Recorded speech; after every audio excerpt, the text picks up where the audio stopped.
Welcome to A Night with David Barton. This is special. God's got the right people here. The right army of Americans right here, so everything is great and good. We're going to start and get this show on the road. What motivates you? And the greatest short-term motivator is success. If you buy a plant and it lives and it looks pretty, you want to do it again. If it dies, you don't. Another thing that motivates people is learning. You learn something new, if you learn a new way to cook something, you might want to go home early to go cook it. Even though you cooked it a million times, there's a new way. So learning is motivating. I tell you what, God has placed David Barton on this earth to teach us the truth of America. Amen. And it has been hidden, and he kind of, I think, stumbled on it. I may have heard your first talk here about the statistics that proved when they took God out of school, education in America started going the wrong direction. But then he got interested in history and the founding fathers and the Constitution and on and on and on and on. And he's unearthed the truth, and he's literally my hero.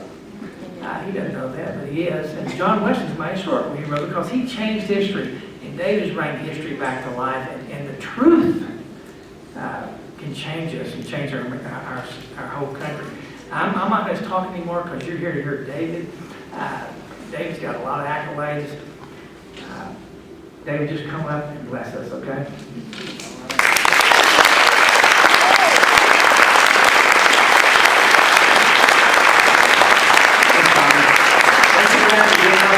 Be here tonight. Thanks for all the clubs and sponsors. It's always fun to see people come together and cooperate, especially in this day and era. So thank you guys for doing that. Let me start by just kind of giving an overview of where we are in America in many ways. One of my very good friends is a guy named George Barton.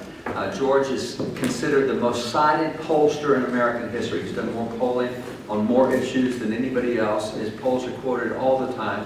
And George has, and by the way, right now he doesn't run the Barton group that's named after him. That's the group that's still going. He now runs the American Culture and Faith Institute. We did a book not long ago and looked at America, where we were, what America's beliefs are, and there were some interesting things that came out about what we as Americans believe. One of the things that we as Americans believe, at least 2 out of 3 of us believe, there are no moral absolutes of any kind. And that's amazing that 2 out of 3 Americans think that there is nothing that is absolutely morally wrong.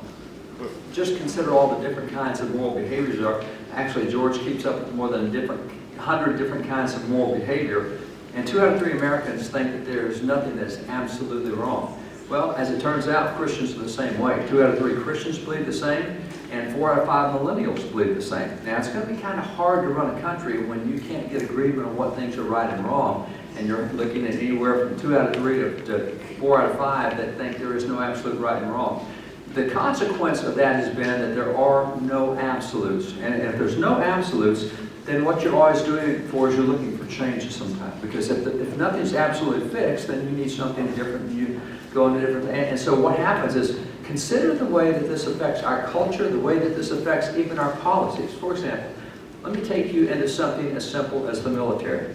Now, our family, I've got several kids in the military. We've got extended family in the military, nephews, and all sorts of folks in the military. And one of our military members is a ranger, an Army Ranger, paratrooper.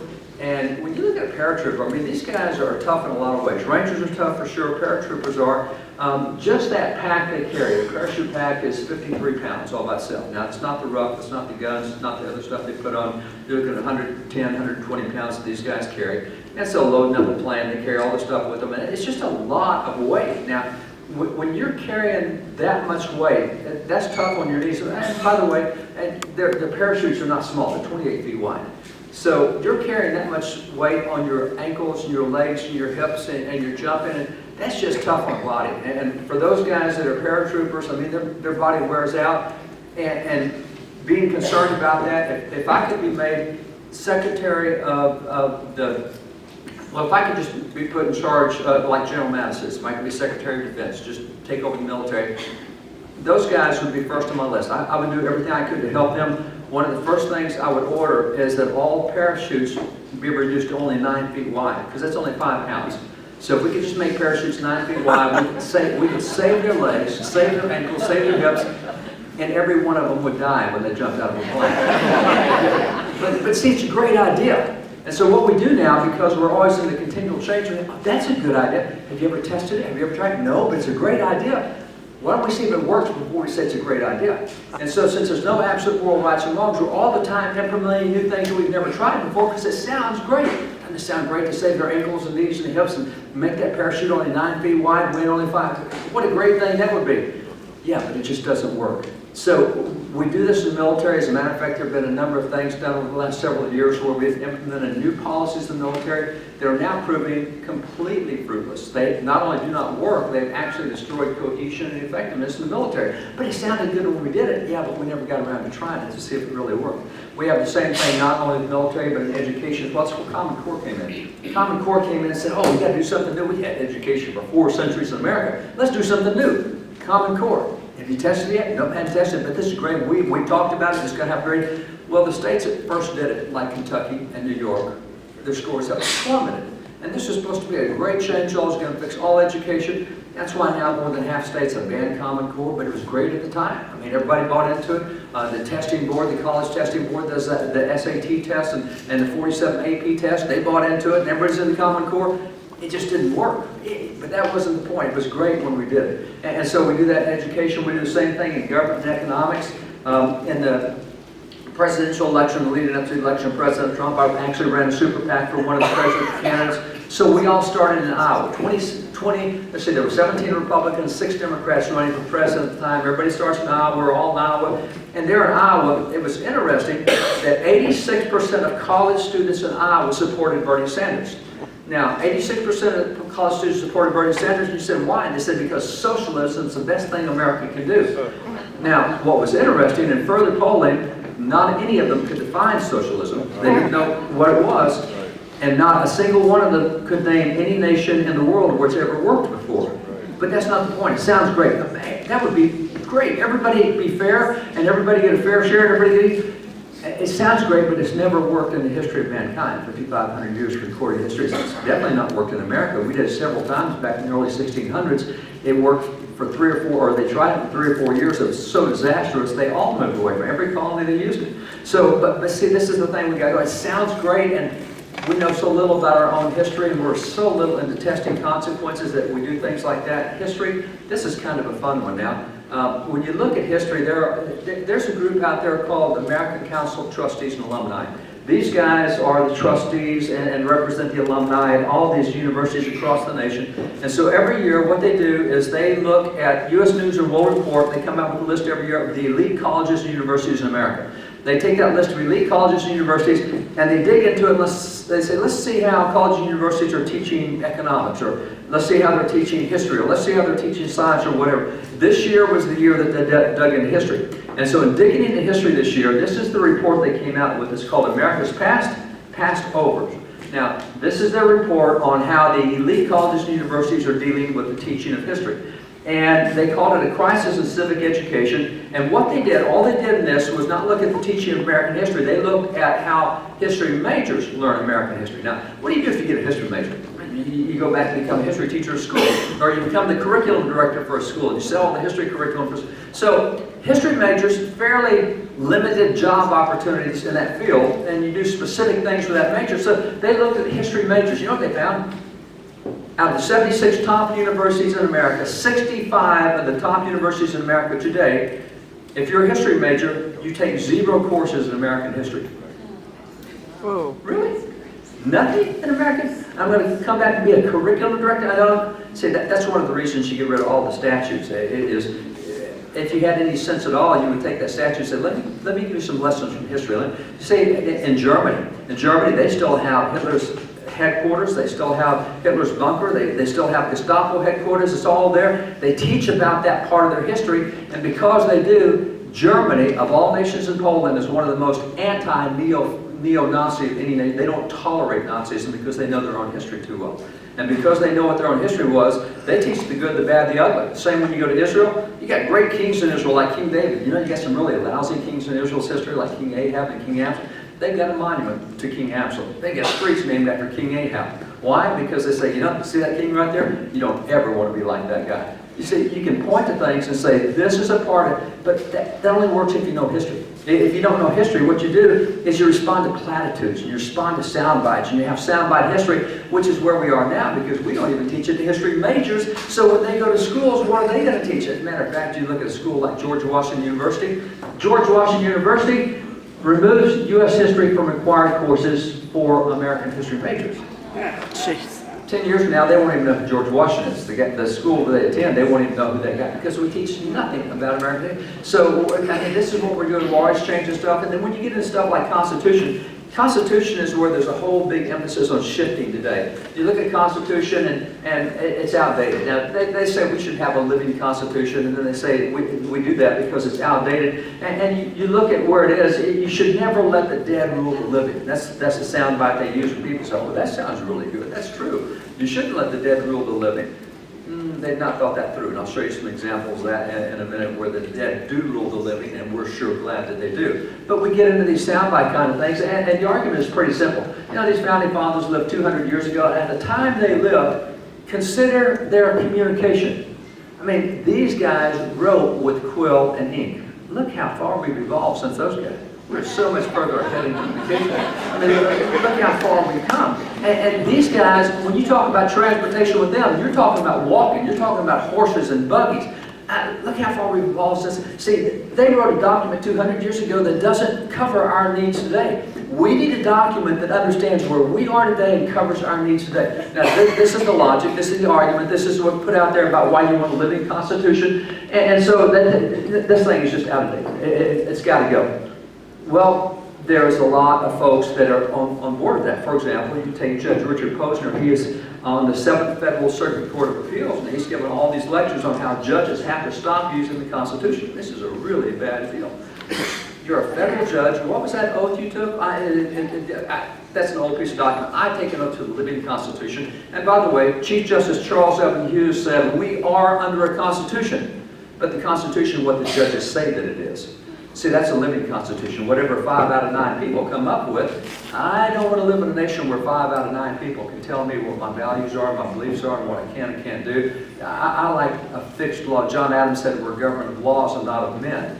When you have a living Constitution, you're governed of men, not of laws. It's based on everybody's opinion. So this is what happened, and you can throw in our current Supreme Court justices, like Justice Breyer. He just wrote a book on why America's got to get away from the Constitution. This is a terrible document.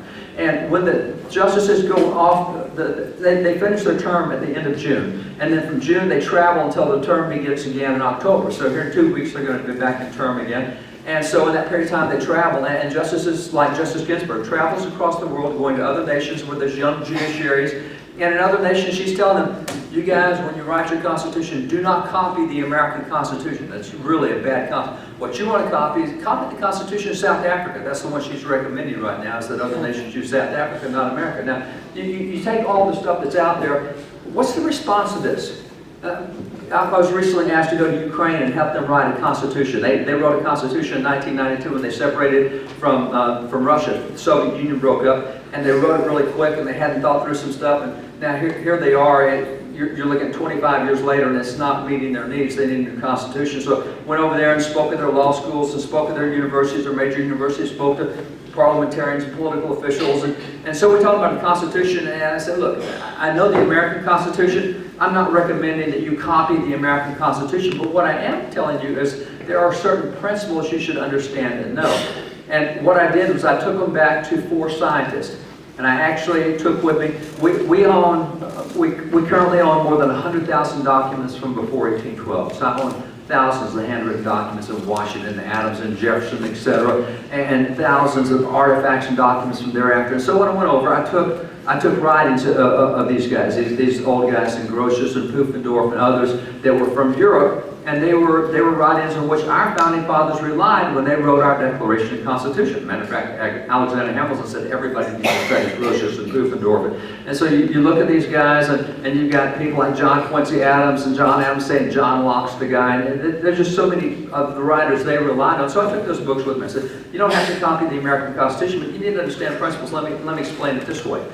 science. You take just the first guy there, Johannes Kepler.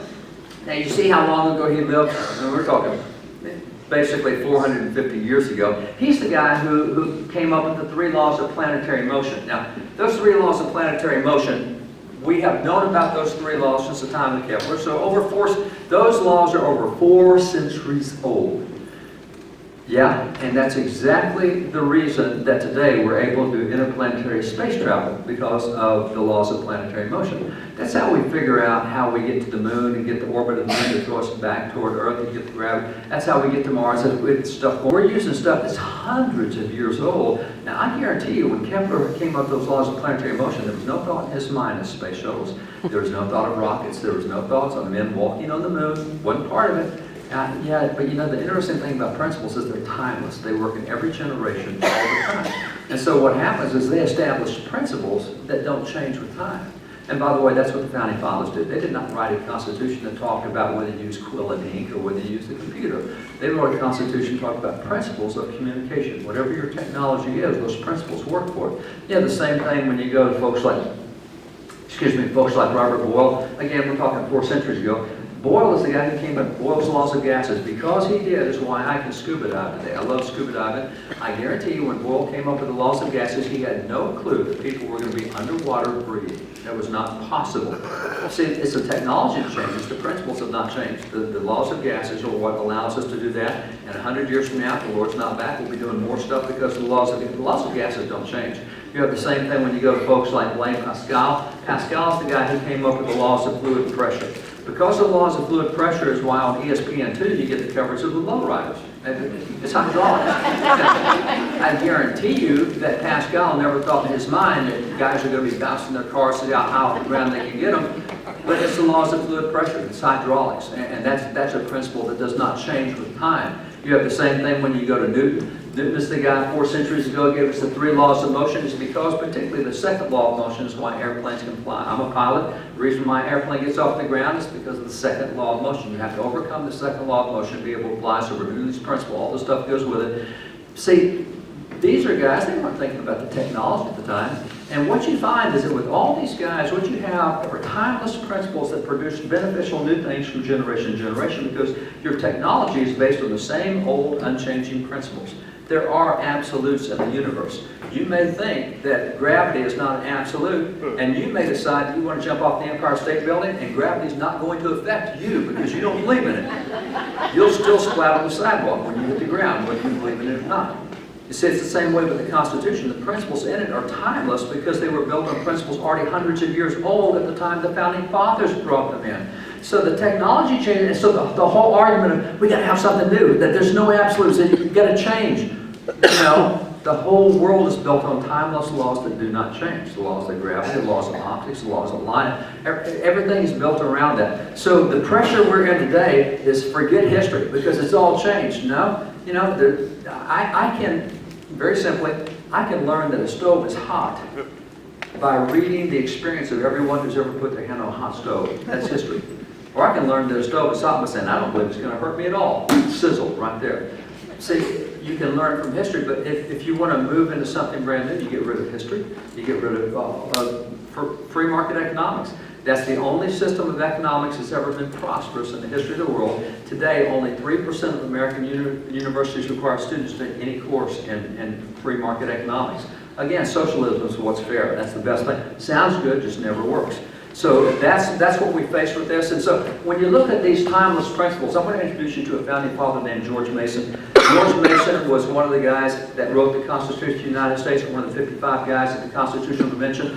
He actually was one of the 16 guys who did not sign the Constitution. The reason he did not, there was twofold. One of the reasons was he said, we've got to have more limits on the federal government because they're going to get into everything if we don't. So he's the guy that went back and led the movement to get the Bill of Rights, which is why today we call George Mason the father of the Bill of Rights. The Bill of Rights is what put restraints on the federal government beyond the 15 enumerated powers. The Constitution only allows the federal government to do 15 things, so we call the enumerated powers.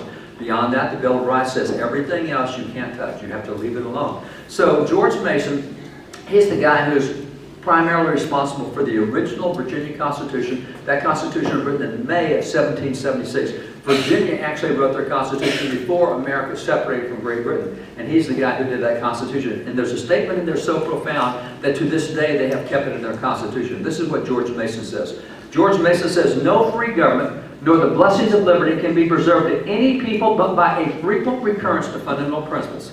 The only way you keep your liberties, you have to keep going back to the fundamentals. You keep going back to the basics. You keep going back to the beginnings. Now, if you think about this from a sports standpoint, we're coming into baseball playoff season, and after that we'll have our MVP name. We're getting into football season. We'll have an MVP at the end of the season. You have MVP.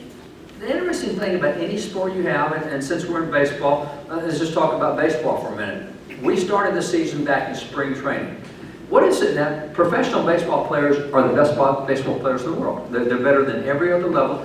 They're the best because they're the best at doing the fundamentals, which is why when they go back to spring training, it's all about hitting and throwing and fielding and all the basics. And the MVP is the one who can do the basics the best. Whoever your MVP is, he's the one who can bat the best, which is the basic, who can field the best, who can...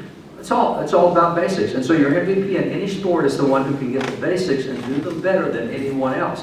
And that's what you have to remember about the Constitution. A frequent recurrence to fundamental principles is what makes it work better than anything else, especially when you have a track record like we do. Now, I've learned a lot from reading writings of the Founding Fathers. One of my favorite Founding Fathers is Benjamin Rush, the signer of the Declaration. And Benjamin Rush, he was a very devout Christian. He's the guy who he actually started the Sunday school movement in America, started the first Bible Society in America. He's a huge civil rights guy, founded the first Abolition Society, actually helped start the first black denomination, trained the first black physician. Just a cool guy. I can go through all the stuff he did. John Adams said that Benjamin Rush is one of the three most notable founding fathers. According to John Adams, he said you got George Washington, Ben Franklin, and Benjamin Rush. That's your top three.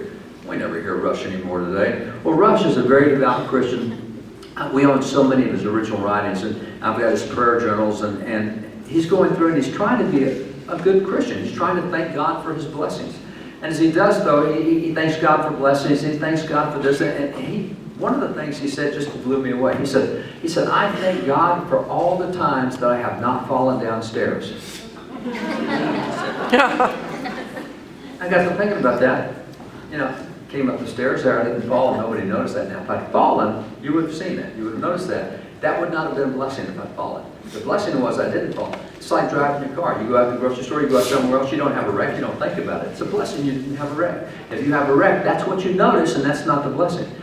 And it turns out some of the biggest blessings you have are things you just take for granted, that you just assume. You don't fall downstairs when you go up and downstairs. Until you lose your health, you appreciate health. Until you lose your family, you don't think about it. It's all these things we don't think about until we lose them, and then we go, "Oh my gosh, what a blessing that was."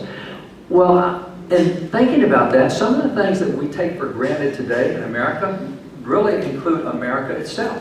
One of the things that professors, more than any profession in America, professors number one, media number two by polling, they hate America and they beat up on America, so they tell kids America how bad it is.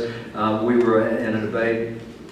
Tim, my son's one of our speakers. We have 6 speakers on the road. Tim does colleges and universities all the time. He got in this debate with a professor out in Arizona, and that professor said there is nothing bad in the world but what it came out of America. Really? Whoa. I don't think we were responsible for the fall of the Roman Empire. I don't think we existed then. How stupid is that statement? But this is what we're feeding all the time, is how bad America is, which is why our political leaders go across the world apologizing for America. But see, we just don't think about the blessings we have. Now, if we lose them, we'll notice what we have. And let me just give you an example. You take where we are on the 4th of July. This year, on the 4th of July, we set a world's record. 241 years under the same piece of paper. Nobody thought about the 4th of July and says, "My gosh, have we set a world's record again?" Every 4th of July, we set another world's record, but we're going to have 4th of July next year, and we'll have it 10 years now. We have it all. No, let's put it in context. In the period of time that America's had one government, let me show you what other nations have had. France, for example, has had 15 constitutions in the same period of time. Russia, you just go through all these. I lost one there. Let's see if I can get it. There we go. These guys, look at all the constitutions they have. How often? Actually, there are 17 nations that have had 25 or more constitutions since America wrote our first constitution. But you go down all these nations. I'm in Poland next week, I talked to people in Poland my last trip there. If you're over 90 years old, you personally have lived through 7 constitutions in your lifetime in Poland. If you're a baby boomer in South Korea, we consider South Korea to be a stable nation. If you're a baby boomer in South Korea, you have lived through 6 constitutions in your lifetime because, again, the average constitutional length of the world is 17 years. Now here we are way over 200. Anybody think about how special that is? Nah, America, we're just responsible for all the bad in the world. There's a reason we've gone 200 and something years and nobody else gets there. Now, we'll talk about that reason a little bit. But in addition to what we have with stability, we also have stuff with creativity. There's a lot of ways you can measure creativity. You can measure by international patents, copyrights, etc. America represents 4% of the world's population. We're not a large nation. We have 4% of the world's population. But every single year, when you look at inventions and technology, America every single year produces more scientific technology, more medical cures, more discoveries, more symphonies, more plays. We have more patents, more literature, more everything than the other 96% of the world combined every single year. 4% of the world's population should produce 4% of the world's whatever. No. Every year, our 4% produces more than the other 96%. We're so surrounded with technology and devices, we just think everybody's got it. Ain't no way. And you get outside of America, it's a whole different world. There's technology with nothing like what we've got. See, we're blessed with it. We take it for granted. It's like not falling down the stairs. And then when you go to even our national prosperity, we're 4% of the world's population, yet we produce 25% of the world's gross domestic product. We do not produce more because we have more. It's not the case. I happen to be a cowboy. In America, agriculture, farming and ranching is 1% of America's GDP. Farmers and ranchers in America produce enough every year to feed the entire world. And we're only 1% of America's GDP. Now, it's not that we produce more because we have more, because America is number 66 in the world in percentage of farmable land. There are 65 nations that have a greater percentage of farmable land than America does, but we take what we have and we make it go further than any other nation. We produce more with less than anybody. I would think that's kind of a blessing to enjoy. See, we're so blessed we don't even know we're blessed. For example, when you look at Census Bureau numbers, the Constitution requires every 10 years we take an enumeration of people. According to data from the Census Bureau, if you live in poverty in America, we don't want anyone living in poverty, but if you do, if you live in poverty in America, you're more likely to have a telephone, a television, an air-conditioned automobile. You're more likely to eat more red meat and have more square footage of living space than the average middle class in Europe. Did you hear that? If you're in poverty in America, your lifestyle is higher than the middle class of Europe, which is the second wealthiest place on the face of the earth. Now, the World Bank is the entity that sets the standard for poverty. And according to the World Bank, if you make $1.25 a day, you live in poverty. That's $730 a year. At that rate, what you have is roughly half the world lives on, let's see if I can say it the right way, half the world lives on $1 a day, and another fourth of the world lives on $2 a day or less. So $2 a day or less, that's 730 bucks. So if you live on 730 bucks a year, you're in that quarter. So there's only 1/4 of the world that makes more than $2 a day. Only 1/4 of the world. In America, the poverty level is right around 41,000. The rest of the world is 730 bucks. For us, it's 41,000. Matter of fact, we have 80 anti-poverty programs in the government today. And last year, broken down across families, the average family in poverty received $61,000. Now, I will point out that that is more than what teachers make in 13 states, and that's more than what secretaries make in 39 states. That's beyond poverty in America. Poverty in the rest of the world, the biggest health problem with poverty in the rest of the world is malnutrition, stunted and thinness. In America, the biggest problem we have with poverty is obesity. That's a little different from the rest of the state. We think about poverty, and we're told poverty in America is growing at an incredible rate. Yeah, 61,000 a year, really? And that's a problem? See, again, we're so blessed, we don't fall down the stairs and we don't think about it. We're blessed in ways that nobody thinks about. Now, other people long ago saw the difference that America was even back then. You take Alexis Tocqueville, who did the famous book Democracy in America, came here in 1835, spent 8 months going around America to see what made us different. He went back and he talked about how different we were. It's really cool. It's a fun book to read. But this is what he said. He said, the position of Americans is quite exceptional, and it made me believe that no democratic people will ever be placed in a similar one. You look at America, I don't think any nation will ever be able to do what America's already done. Now, that was only 50 years or so after the American Revolution. We were already a phenomenal nation at that point in time. And so this statement right there is where we get the phrase American exceptionalism. Now, that is a phrase that sets most professors off. They go through the roof. Again, professors first, media second. They're the ones that dislike this phrase the most. This is not a statement of cocky American arrogance. And if you're arrogant about it, you're crazy. This is just a statement of fact. We are more stable, we are more prosperous, we are more inventive than any other nation in the world. That doesn't mean we're going to stay more prosperous, more inventive, or more stable. Just because we have been doesn't mean we will be. And that's why cocky American arrogance is not a good thing to do. But right now, at this point in the world, we are the exceptionalism means. We're the exception, not the rule. We're not like all the other nations. There's something that makes us different from other nations. Now, with that, American exceptionalism is very simply defined. It's what describes the unprecedented stability, freedom, and prosperity that is the result of institutions and policies that are produced by unique governing philosophy. Now, that's the definition of American exceptionalism today. Most professors avoid using the definition, but notice the sequence. What you have here is all the stuff we enjoy, the freedom, stability, prosperity, is the result of institutions and policies that come from unique governing philosophy. Notice the way it works here. We have a unique governing philosophy, and that philosophy is what creates our institutions and our policies. And from our institutions and policies of what flows what everybody likes, and that's the stability, the freedom, the prosperity. But the most important part is the governing philosophy. If other nations in the world do not have what we have, it's because they don't have the same governing philosophy. They don't. See, if you go back to 8th grade earth science, you remember 8th grade earth science, we were taught that there are 3 parts to a fruit tree. The first part of the fruit tree is what you plant in the ground. It's that seed or seedling. It's what's underneath, and that's where it starts growing. You don't really see what's developing down there, but all that stuff underneath, everything's going to come from it. So that's the first part, and that would be the philosophy. That's the seed that you plant. That's the thing from which everything else grows.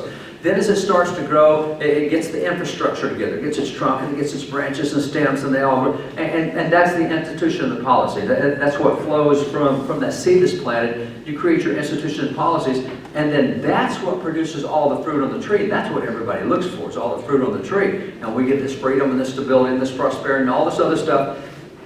Other nations could have that too. God's no respecter of persons. He's no respecter of nations. Any nation that plants the right seed will get the same results. But the problem is no nation up to now has planted the same seed that we've planted. I mean, quite frankly, if you like apples, don't plant a lemon seed because you're not going to get apples from a lemon seed. If you plant the right seed, you will get the right results. So we planted a seed in this nation, a philosophy in this nation that was different from all other nations that produced stuff that no other nations had. So you go back and say, okay, so what is the seed? Well, what is the philosophy that made America different from everybody else? The Founding Fathers are prolific writers. They did everything in writing. They wrote it down. And that's why George Washington has 100 volumes of writings. Jefferson has 100 volumes of writings. Franklin has 60 volumes. Madison has 40 volumes. I mean, these guys wrote everything down. They did that in the government documents as well. You want to know what the philosophy is? They told the world. They said in the Declaration, they tell us in the Declaration, they give us 126 words that set forth 5 principles. They said in the Declaration, we have a moral responsibility to tell the rest of the world why we're doing and what we're doing. So the Declaration was an announcement not just to Great Britain, it was an announcement to the entire world. And so we set forth those principles at that point in time. Now, with that, the Declaration people, whoa, time out. We take an oath to uphold the Constitution. Judges don't take an oath to uphold the Declaration. The President doesn't. Congressman doesn't. City Councilmen don't. Nobody does. The law enforcement, first responders, they all take an oath to the Constitution. And so what happens is, if you separate the Declaration from the Constitution, the founders never did. I'll show you why they didn't and what they said about it. It's always when you want to move America in a different direction that you ignore the principles of the Declaration. A great example of that is when you go back to when slavery was really coming to a head in America, the abolition movement. The abolition movement actually started back in the 1630s and 1640s. First load of slaves that came to America came to Virginia. That's where slavery started. The second load of slaves came to Massachusetts, and that's where all these Puritans and Pilgrims were. When those load of slaves got to them, they promptly freed all the slaves and imprisoned all the slave owners. And they gave Bible reasons on why you don't have slavery. So The anti-slavery movement started almost simultaneously with the slavery movement. And in the North, you'll find it very different. There never was a time in Massachusetts when blacks could not vote.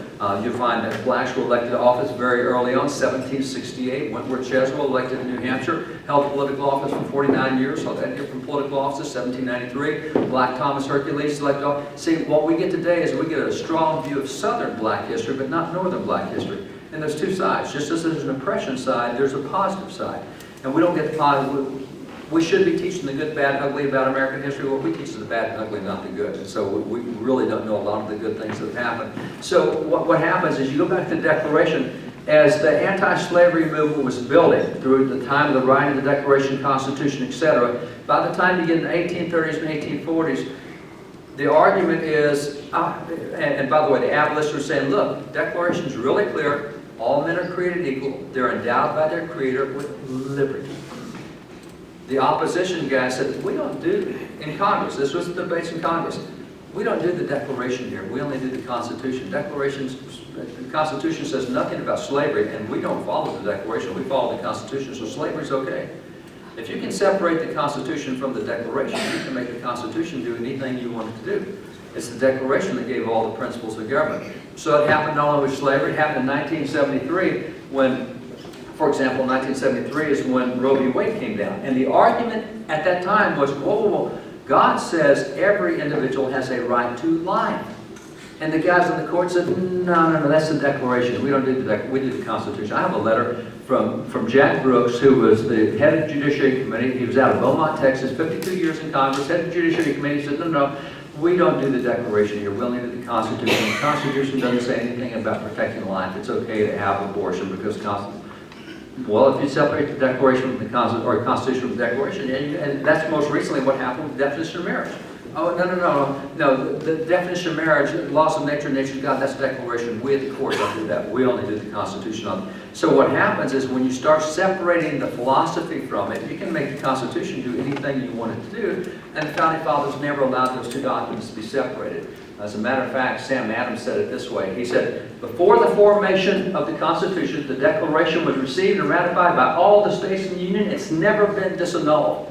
He said, when we did the Constitution, we didn't set aside the Declaration. We used the Declaration as the foundation. We built the Constitution on top of that. You have the same kind of a statement from John Quincy Adams. John Quincy Adams said, the Declaration of Independence was the platform upon which the Constitution of the United States had been erected.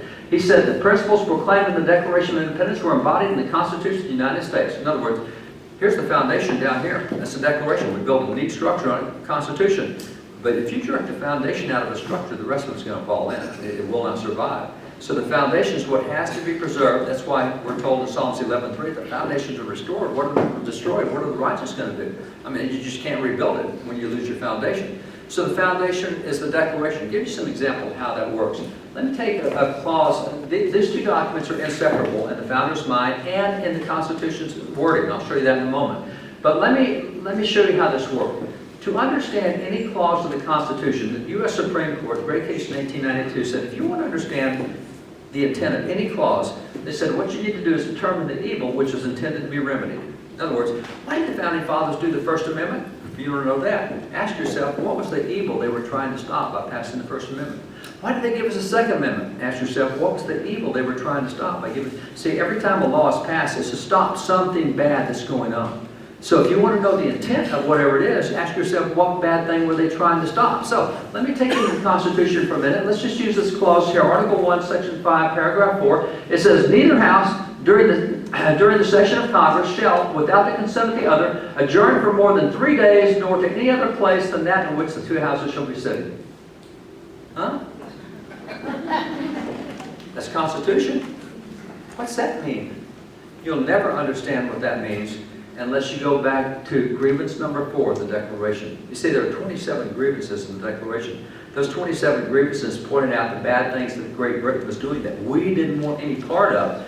And grievance number 4 lays out why we did that clause in the Constitution. And that's what you'll find throughout the Constitution. Just grievance after grievance after grievance is solved in the Constitution. So if you separate the Declaration from the Constitution, you won't have any clue what the context of those phrases are in the Constitution, because they were trying to solve problems that we talked about in the Declaration. Declaration, we said, here's the philosophy of government, here's how Great Britain's has violated that philosophy of government. Now we're creating a constitution that won't violate that philosophy. What philosophy of government? Everything we told you in the Declaration. We told you what the philosophy of government. Now we're creating the constitution that will do that. Well, if you separate the Declaration out, you have no clue what the philosophy is or what the intent was or what evil they were trying to remedy. So that's why the two go together, and it's significant that in Article 7 of the Constitution, the very final article of the Constitution itself, it says, done a convention by the unanimous consent of the states present the 17th day of September, in the year of our Lord, 1787.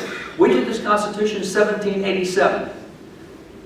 It's not a period there. You see that's a comma at the end of that statement. So they didn't just say we did the Constitution in 1787. There's another statement after it, and that statement is, and the independence of the United States of America the 12th. They dated the Constitution back to the Declaration. The Constitution did not start a new numbering system. The Constitution itself dated itself back to the Declaration, which is our founding document. The Constitution is built on the Declaration, so the Constitution is the 12-year-old document. That's the way the Constitution reads, which is right to this day. If you look at the first law ever passed by George Washington, the very first federal act signed by George Washington, it says, this is given under my hand, and the seal of the United States, the 14th day of August, 1790, and in the 15th year of the sovereignty and independence of the United States. Washington dated every federal law to the Declaration, not to the Constitution. And you know every law passed since then, all the way up to the law that President Trump signed last week, every federal statute in American history dates itself to the Declaration of Independence, not to the Constitution. Kind of interesting. If the Declaration has no standing in American law, why does every single federal statute go to the Declaration, not the Constitution? The other thing that's interesting is if you were going to become a state in the United States, you had to have an enabling act to bring you in. Texas has an enabling act. The enabling act, Congress said, you want to be part of this nation, here's the things you have to agree to. And they would always say, you have to. Excuse me. These are enabling acts of various states. All these say that if you want to be part of the United States, you have to live by the principles of the Declaration and the specifics of the Constitution. Those two documents were always the requirement to become part of the United States. You had to have both documents together. So that's why the two documents are not separable. That's why when I show you tonight what the philosophy of American government is, it's not from the Constitution, it's from the Declaration. But if you ignore that, the Constitution can be made to do anything that anybody wants it to do. You have to go back to the fundamental principles. So that's why the U.S. Supreme Court itself has said that the Constitution is but the body and the letter, which the Declaration is the thought and the spirit. It's always safe to read the letter of the Constitution, the spirit of the Declaration of Independence. You just can't. Now that's obviously not a new court. That's an older court that said that, back when we believed the Declaration really meant something. So that's the setup for what I want to show you. Now, taking you into where we are, those 126 words, let me read you the 126 words out of the Declaration that set forth the entire philosophy of American government. Every clause in the Constitution goes back to these 126 words. It says very simply, when in the course of human events it becomes necessary for one people to dissolve the political bands which have connected them with another, and to assume among the powers of the earth a separate and equal station which the laws of nature and nature's God entitle them, a decent respect to the opinions of mankind requires that they should declare the causes which impel them to the separation. We hold these truths to be self-evident, that all men are created equal, that they are endowed by their Creator with certain inalienable rights, that among these are life, liberty, and the pursuit of happiness, that to secure these rights, governments are instituted among men, deriving their just powers from the consent of the governed. By the way, next week is Constitution Week, and in the state of Texas, the Texas Education Code, Whoops. Batteries. my bad, the Texas Education Code requires that every public school in Texas, in Constitution Week, that every student from 3rd grade through 12th grade every year memorize those 56 words out of the Declaration. That's required by state law. It's called the Celebrate Freedom Act. It's part of the state education code. So if you guys get word from school next week that you've got a 4th grader and they didn't memorize those 56 words out of the Declaration, you better check in, because that is state law and that's the current education code standards. It takes essential knowledge and skills. That's required. And you also have to spend that week studying the original intent of the Constitution, the meaning of the Bill of Rights, the purpose of the Bill of Rights, and the wording of the Declaration of Independence. And they have to memorize those 56 words. Now, I showed you 126 words. What I'm showing you is longer than the part they memorized. The part they memorized begins with, we hold these truths to be self-evident. But I showed you something that was ahead of that, and that was a key part, because in that part that was ahead, those 126 words, the 5 principles, it starts with saying the laws of nature, nature's God. That's what comes before. That they had a whole couple of sentences talking about the laws of nature, nature's God. Now that we've told you that, now let us tell you that we hold these truths to be self-evident. So what happens is they start by saying there are certain set of laws, which they call the laws of nature, nature's God, and from that set of laws is what truth is based on. They said, now, having told you about the laws of nature, nature's God, we hold these truths to be self-evident. So their definition for truth was taken back to the laws of nature and nature's God. Now, that phrase doesn't mean just a heck of a lot to us today, but it goes back to the most famous legal writer in that day. The laws of nature, nature's God is what comes out of the writings of William Blackstone. He wrote commentaries on the laws. Thomas Jefferson said American attorneys studied his writings like Muslims study the Quran. If you were an American, you knew what those laws meant, what those words meant. There's two four-word phrases there, laws of nature and of nature's God. Blackstone explained that the laws of nature, he says, that you may be familiar with the scriptures. In Romans 1, verse 20, the Bible says, everything that can be known about God, including the intricacies of the Godhead, have been revealed through what He has created, so that even the heathen are without excuse. We got missionaries going everywhere, that's great, but God's Word says, hey, He's made His knowledge, His doctrine so clear that it won't be any problem. Well, as Blackstone pointed out, that's the way God started it, but the problem was Adam sinned. And once Adam sinned, then this understanding was darkened, and God says, you guys just aren't getting it anymore. Let me make it really easy for you. Let me just write it down. That's the scriptures. That's the laws of nature's God. The God who created nature put laws of nature that show us all the rights and wrongs we need to know. But because we have trouble with that, because so many people live in the city don't have a clue what nature is. But, you know, if you live in the country, do you know how hard it is to find an atheist in the country? You find an atheist in the cities. Matter of fact, New York City, the 7 largest mental institutions in the world are in New York City. If you were surrounded by nothing but what man-made, that'd drive you crazy. That's why they've got problems. But see, people in the country recognize that I can show you from an anthill how the federal government is supposed to operate by budget. Literally, from the budget. By the way, because our understanding is darkened, God also writes in the scriptures. That's what Proverbs 6 is all about when it gives us lessons out of the anthill. Proverbs 6 specifically does that, but I don't need Proverbs 6 because you see, what I see from ants is that I'm supposed to have a savings account because the ants are smart enough to know that not every season is productive as other seasons. And therefore, when it's spring, man, they harvest stuff, they bury it in the mound because they know that winter's coming and they ain't going to have nothing unless they set something back. Well, see, what we do in the federal government is when it's spring and everything's growing, we think it's going to be growing all 4 quarters, and so we start spending and budgeting based on top income, not recognizing that in economics you always have cycles. It's a law of seasons. There are seasons everywhere. There's times when things grow, and there's times when it doesn't grow. And you need that in business. You know, winter's what kills off the bugs. All right, you need readjustments in business cycles as well to kill off the bugs, get things healthy again, and come back stronger.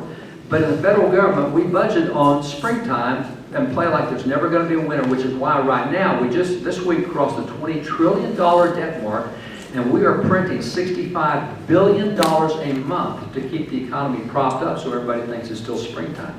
We're determined we're not going to have a winter. Right? Winter's coming. Don't care how much you prop it up. It's the law of seasons. You will have a winter. And if you don't have a savings account, when it takes a crash, it's going to be a really big crash. So I can know all about budgeting from anthill and plus from the lessons that God gives us in Proverbs 6. So all that to say, laws of nature. Let me show you how this works. Now, I'm a cowboy, grew up as a cowboy, and I enjoyed what I've learned in the laws of nature. You know, so we're outdoors all the time. Let me show you what the law of nature teaches with self-defense. Where we go with horses, we end up with really rough stuff. We do roundups and all sorts of places, help ranchers everywhere. And so we'll end up in rugged places. And if you're not familiar with cowboy life, it really is a different lifestyle from anything else. But we're getting very rugged places. Matter of fact, there's a time on this trip we were going riding. It's one of our buddies down there, but there was a time on that trip where my right-hand stirrup was 600 feet over the valley floor below me. We were going down trails that were absolutely terrifying. And so my horse has got to be she's got to be somebody I really trust because my life's on her back. If she messes with me on that trail, we're both going to die. There's no question about it. And so I've learned from nature, all sorts of things, including about self-defense. And by the way, if you're going to do this kind of stuff, you've got to have a really good horse. And so we put a lot of money into good vets and good feed and you know, good barns to protect the horses. And best trail horse I got. Things like, we just think together. It knows what I want to do. I know what it's going to do. We know our tendencies. If I stick its neck over the edge of that cliff and say, go down that gold trail, it's not going to give me any flack. And get to the bottom and say, swim the river, it's going to be done. And that worked really good with that mare until she had a colt. When she had that foal, you go into the barn to feed her, and we got a great relationship, right? Go in the barn to feed her, you come out with a hoof print right in the middle of your forehead. Suddenly something's changed. This is my young. Don't mess with my young. What are you doing in my barn? It's my barn. I gave it to you. Yeah, but she thinks it's hers. And you find that in nature, they will defend their own lives. They will defend the lives of their family, their young, and they will defend what they consider to be their home, their property. Now, Congress can pass as many laws as they want to, saying that horses can't kick me in the head when I go in the barn. It's not going to change her behavior in the least, because it's a law of nature. Self-defense is a law of nature. Now, I can show you the scriptures. I can show you Exodus 22:2. I can show you 2 passages in Nehemiah. I can show you the passage Jesus gave us in John about the right to self-defense. I don't need to. Nature teaches me there's a right of self-defense. There's a right. You know, we raise sheep as well, and in raising sheep, we had over the wintertime, we had a little kitten, really cute, and it bonded up with this ewe, which is just kind of strange. And so at nighttime, when that ewe would lay down, wintertime, that little kitten would go up and crawl under the wool of that ewe, and they'd lay there together all night. And that kitten stay warm, and that worked really good until that ewe had twins. And when that ewe had twins, that kitten went out that night to crawl under that ewe and got stomped in the ground. That didn't kill the kitten, but it suddenly kicks into mom, and you don't mess with my kid, you stay away from my kid. Congress can pass all the laws they want to make it illegal for you to stomp kittens in the ground, and it's not going to make a big difference because it's a law of nature. And that's why you can pass all the laws you want that gravity is wrong and gravity shouldn't be doing. No, if it's a law of nature, and so that's what everything was built on, the Declaration. There are rights and wrongs that don't change with nations, they don't change with seasons, they're just there. So let me take another one. In addition to self-defense, liberty. There are 10 million known species in nature today. Not a single species enslaves any other species. In all of what God created, there is no slavery. Well, why didn't the founding fathers fall? No. You've been taught in American schools too much. We're told the founding fathers are all a bunch of racists and bigots and slave owners. All right, out of the 56, and I do this all the time at universities, put up 56 signers to the Declaration, say, who have their own slaves? Well, Jefferson owned slaves. Good for you, you got one. Give me somebody else. I've never had a second name given me of any founding father in the Signers' Declaration who owned slaves. I said, let me see if I got this right. One of them owned slaves, which means they're all racists and bigots and slave owners. Oh, they get that they've been set up, you know, that this is not going to end good. And so they get real quiet. And I point out that only 1/4 of the founding fathers were pro-slavery. 3/4 were anti-slavery. And those 3/4 told the other 4, guys, you're wrong. The laws of nature say that slavery is wrong, and the laws of nature is God. Luke 4, Isaiah 61, all these other passages. So the laws of nature and the laws of nature, God, say that slavery is wrong. It's not a natural condition of man. Same with abortion. 10 million species in nature. Do you know there's not a single species that kills a young while it's still in the womb? You can pass laws all day long saying it's okay, and it'll never happen in nature. It does not happen at all in nature. No, and you can believe in evolution and creation. I'm a creation guy. All right, you believe in evolution? Great. You show me anything in your system that kills a young while it's still in the womb. To do so violates the laws of nature. There's nothing in nature that does that. Let me take another issue. Take the issue of homosexuality. Of those 10 million species, there's only half a dozen species that have instances of homosexuality in those species. And in those species, it is never a lifestyle. There's not a single species in nature that has a homosexual lifestyle. And in the 6 species where it does exist, half a dozen or so, it's always an aberration, even in those species, which is why up to about 15 years ago, the U.S. Supreme Court, certainly not a religious right group, the U.S. Supreme Court said that homosexuality was a, quote, crime against nature. They didn't use the Bible. They said the laws of nature say this is wrong. Now, the court's changed its position in the last 15 years, but even up to 15 years ago, the court was saying homosexuality was a crime against nature because the laws of nature tell you what's right. Take the issue of transgender. And by the way, let me jump back to cowboying for a while. Early in the year, went up to North Dakota to do a round of North Dakota with some friends up in North Dakota. And this is the Badlands in North Dakota. And what's kind of interesting, all these tree areas here, this is where creeks flow. And what we had to do was go in and drive all the cattle out of these creeks and drive them up on top of the mesas up top. Now, The cattle out there are wild. They're like deer. It's like trying to herd deer off your horse. It's not an easy thing to do. But we get them up the top. We get the cattle drive started. So we're driving about 1,200 cattle across the top of the mesa, driven them out of the breaks. And we drive them into pens up on top of the mesa. So we got all these cattle penned up. And the reason we do so is we want to get the calves out because the calves have been born in the last 6 months or so. We want to make sure they don't have any diseases, 8 diseases you can get, so we want to vaccinate them for diseases. We want to check them, make sure they're healthy. We want to put an ear tag in them, know which ranch they belong to, all the things that go with it. So what happens is we get them all pinned up, and we'll send a cowboy in one at a time, and they'll rope a calf and bring the calf out, and they'll bring it out, and there'll be 4, 5, 6 of us to drop on that calf. I'm the one in the blue plaid shirt standing up, so they'll get the calf down, I'll drop down and start giving them vaccinations. We did that to 580 calves that day. 580 calves. And we had families come together and we'd round up together. So this is a cowgirl over here from one of the ranches. This is a guy from one of the ranches. You know, we had 580 calves that we treated that day. And we didn't have any trouble telling which was male and which was female.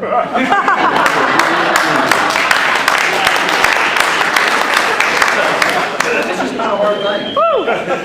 Now, granted, today there are 92 legal gender identities in America. If you go on Facebook, it's either 64, 67 gender identities you can choose from. Laws of nature say there's only 2 genders.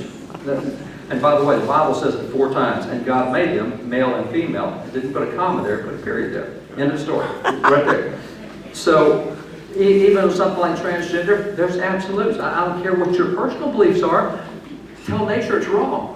That's not going to work out too good. You know, the laws of nature establish what's right and wrong in so many areas. So in addition to that, you have property and nature. And nature, once something is born, it will stake out what it considers its own property, whether it's a hawk or whether it's a rattlesnake or whether it's a pack rat. It doesn't matter. They'll stake it out. And that's where they'll live for their life. And when they die, something else will get it. Just like when we die, we give it to our kids, and they can sell it or they can do what they want to. So during your lifetime, you have private property, which is the thing about the king owning all the land and letting you have a charter. How silly is that? It doesn't own him. That's why the Pilgrims, when they got here, they had a charter from the king. They went to the Indians and said that the land belongs to you. Can we buy land? The Pilgrims did not own a square foot of land that they did not have title deed to from the Indians, which, by the way, is why the longest treaty in American history between Anglos and Indians was between the Pilgrims and the Wampanoag Indians, because they respected private property, which is what the Bible teaches. 2 of the 10 Commandments tell you to protect private property. Don't steal somebody else's private property. Don't even covet somebody else's private property.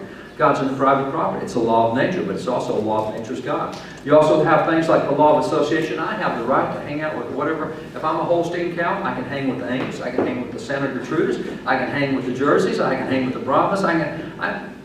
But in America today, we don't have the law of association. Oh, you're a photographer, you will hang with this wedding over here, and you will photograph that wedding. And if you're a baker, you will. No longer do we get to choose who we hang with. We're told by government who we're going to hang with. No, law of nature is the law of association. I can choose who I hang with and who my friends are. And, you know, sometimes that's where you get even, you know, you get donkeys that will hang with sheep, which is really good because they chase the cows off. So if they want to hang with any group, that's just what happens in nature. That's the law of association, which we had in the First Amendment. You also have the law of accumulation of profit. Nobody in nature says, hey, Mr. Squirrel, you gathered too many acorns. You need to share them with everybody else. Whatever you can accumulate in nature is yours. You get to keep and hold. There's no penalty for profit in nature. Whether you're a beaver, whether you're a pack rat, whether you are a cougar that kills your food and then buries it and goes back and gets it later, whether you're an alligator that kills your food and buries it at the bottom of the lake. Nobody says, you've already got 3 bodies down there. You don't need a 4th. As many as you see, accumulation of profit. That's why we did not have a direct income tax on the Constitution. The Founding Fathers called that a direct tax. They did indirect taxes. 95% of income, the federal government came off of tariffs, of imports that came in. We did not tax people's income until we amended the Constitution through the 16th Amendment in 1913, because it's a law of accumulation of profit. So you get all this stuff, the laws of nature, nature's God. Now, what does the law of nature teach us about theft? I don't know what it teaches you, but I got 4 horses. When I feed my 4 horses, none of them eat their own food. They go steal it from the other 3. That's what they do every time I feed them, is they'll chase the others off to get theirs. And then if you look at something like adultery, What does nature teach us about that? Well, it teaches us monogamy is not real common in nature. That's why every herd has one bull and 40 cows in every herd. Monogamy is not common.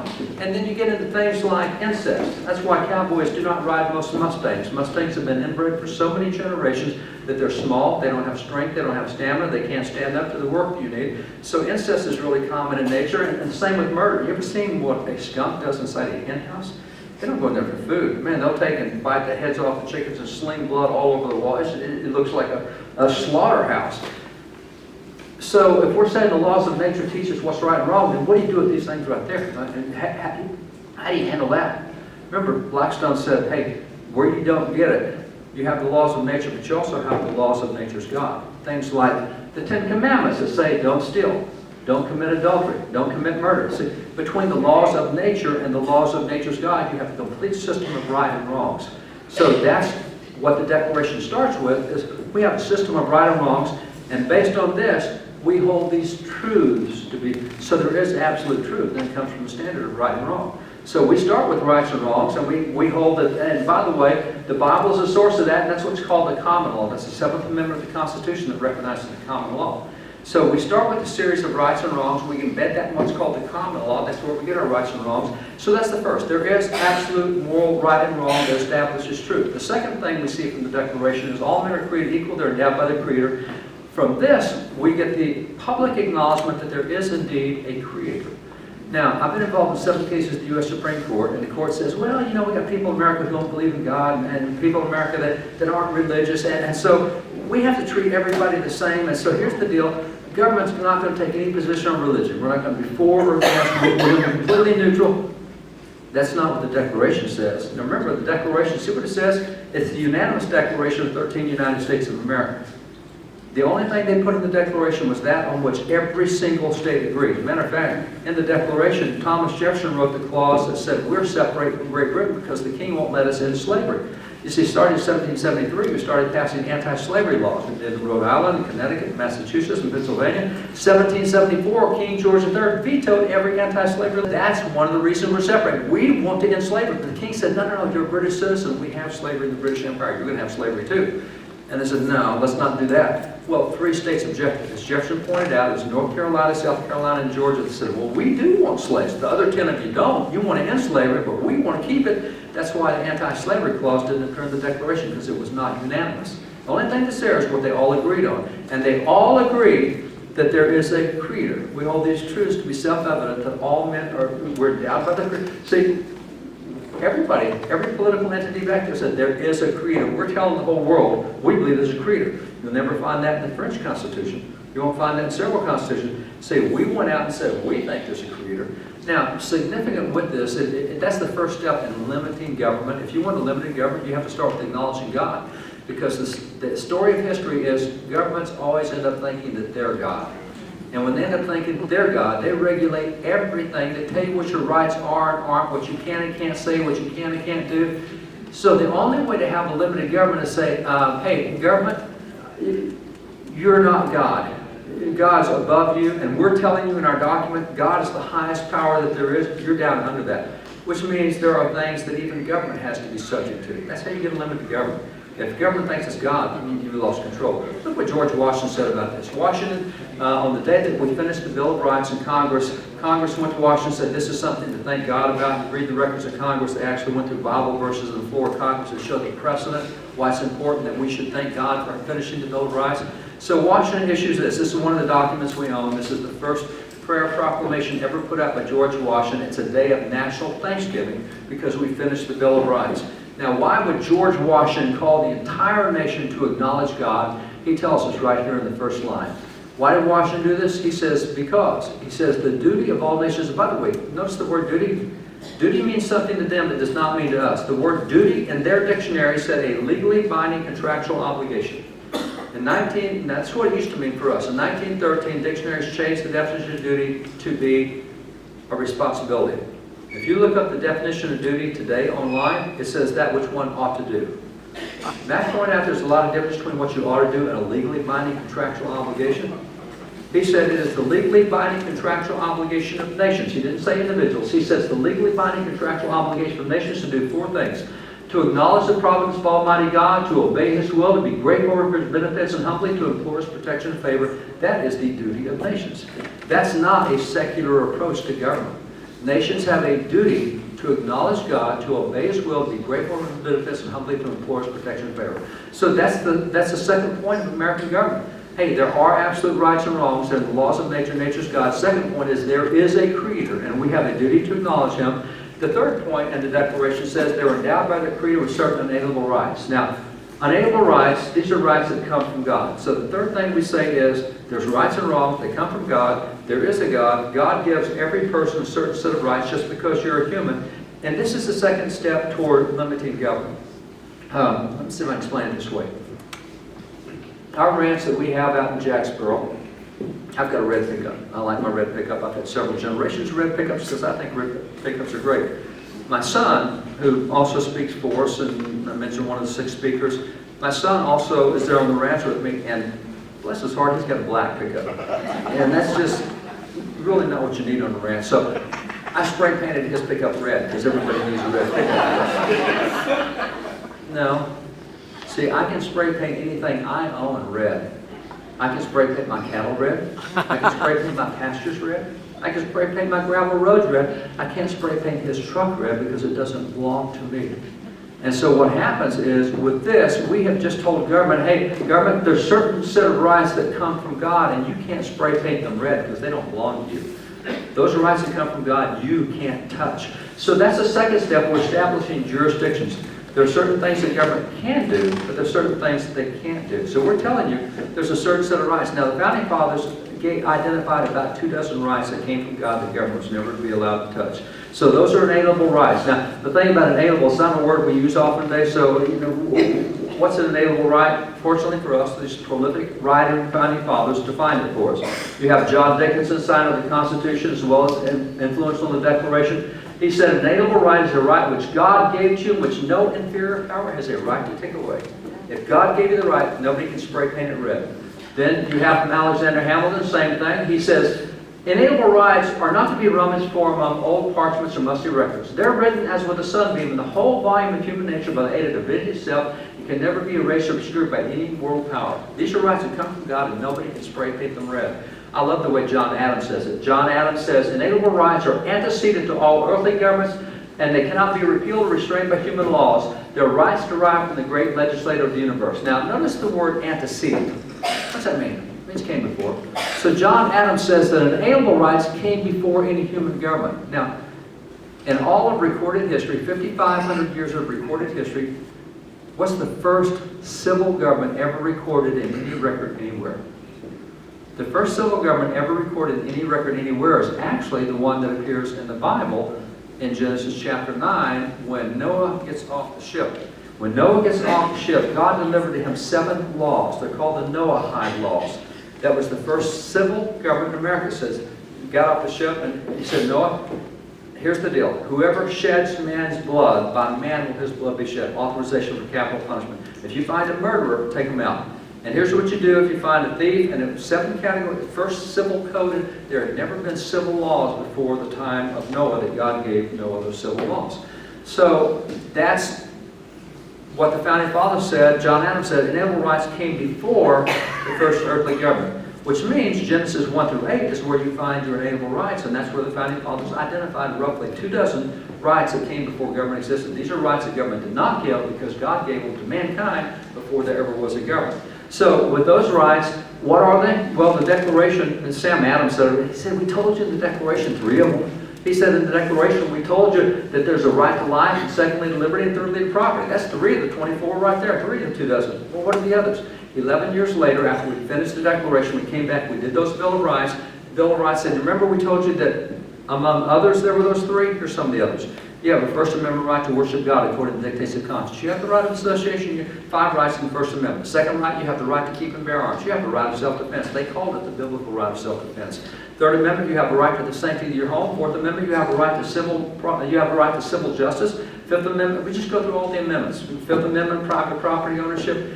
So in the Bill of Rights, you get another 16 or so amendments. There's about 16 there, and there's 3 in the Declaration. That gives you about 19. And then Ben Franklin said you have the right of accumulation and profit. That's a natural right. Jefferson said that's a God-given right, the right to earn an income and not have it taken by government.